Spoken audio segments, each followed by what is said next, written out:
নফস বলতেই সব আত্মা, চাই এটা মানুষের আত্মা হোক অথবা কোনো জীব জন্তু জানোয়ারের আত্মা হোক, এটা মানুষের রূহ হোক অথবা কোনো জানোয়ার হাইওয়ান প্রাণীর রূহ হোক, সবারই মৃত্যুর স্বাদ সে গ্রহণ করতে হবে।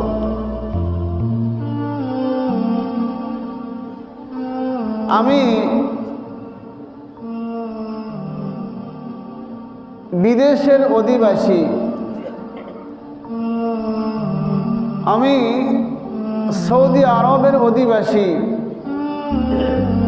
আমি মরণ থেকে বাঁচার জন্য আমি বাংলাদেশে চলে আসছি,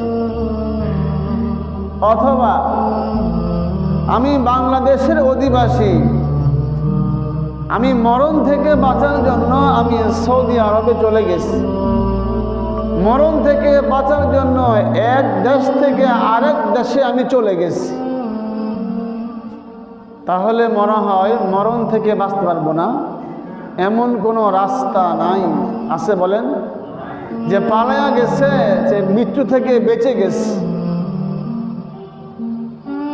মৃত্যু থেকেই যত পালায়ন করবা, এই পালায়ন তোমার কোনো কাজে আসবে না।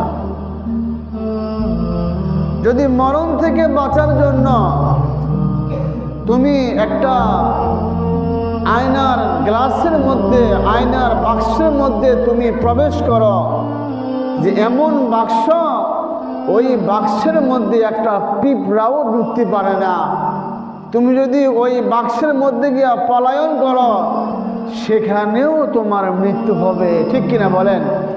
সেখানে তোমার মৃত্যু হবে।